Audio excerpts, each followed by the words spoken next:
Welcome back to From the Field. I'm your host, Caitlin Berger, editor of Top Crop Manager magazine for Western Canada. And joining us today is Lara Rasooli, product manager at FMC. And today she's going to be filling us in on specific insect pests that growers should be watching for, especially given the weather we've had this spring. So, Laura, conditions have changed quickly across parts of Western Canada this year.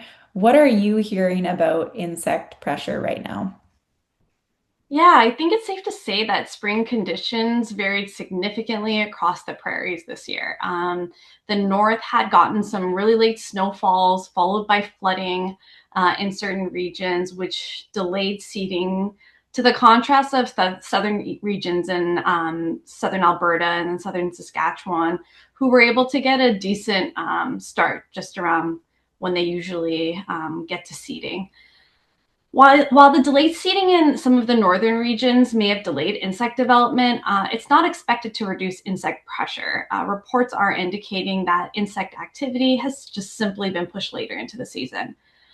Some reports from the Alberta Insect Pest Monitoring Network indicated that low overwintering mortality for several key pests, meaning populations are already present and ready to respond as temperatures warm up.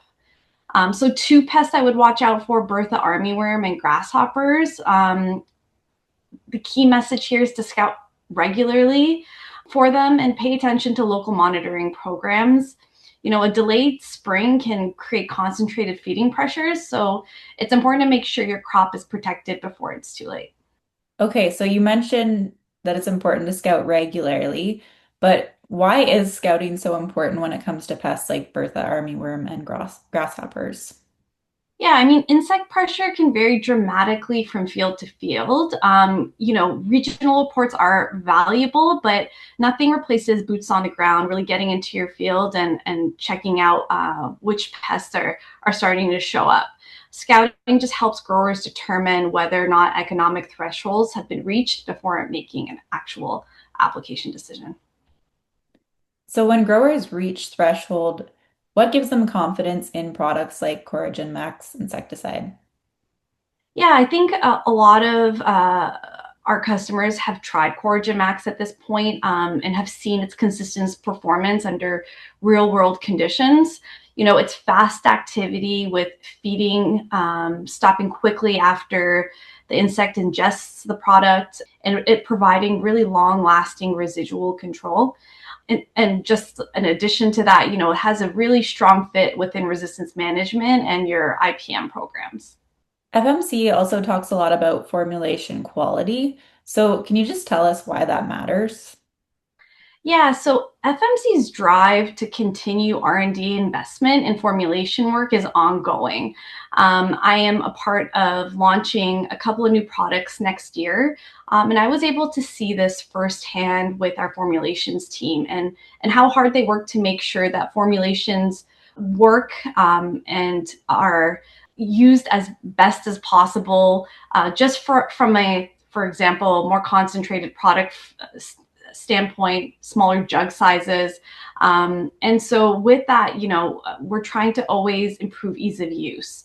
Coragen Max is actually a good example of that. When we launched Coragen Max, it was a more concentrated formulation with smaller jug sizes. And so that just equates to less packaging waste, easier handling, and just better efficiency for growers. And I think we continue to do that as we introduce new products to our portfolio. Yeah, thanks for clarifying that about formulation quality. I also want to discuss supply. So during outbreak your years, supply becomes a major concern. How does FMC approach supply reliability? Yeah, I think many growers know insect outbreaks are really difficult to predict, and so demand increase can increase rapidly when thresholds are reached. So I think we've shown a very strong track record of supporting our retailers and growers during periods of elevated demand. Reliable supply is important when growers need the product out in the field during an outbreak, and we are here to supply when it's needed. So we've covered products, their formulation and supply, but beyond products, what support does FMC provide during the season? Yeah, most importantly, I think the local account managers in your region will provide great technical support along with some of our agronomy teams that are scattered across Western Canada. We have great resources like our insect identification and scouting resources. And then we also have the FMC Insect ID tool that is a great resource for anyone to use in order to identify different pests that are common in Western Canada. Great. Thanks so much for sharing some valuable information with us today, Lara. Before we go, where can growers go to find more information? Yeah, you can find information on our website. So the FMC Canada website is ag.fmc.com/ca. And you just head to the insecticide section under products. There they can learn more about FMC's insecticide solutions, access product information, and find the helpful resources that I mentioned in the last question. Further to that, your local retailers will also have copies of our FMC insect scouting and identification booklets, which you can get a hard copy of to have, in your truck if you need it.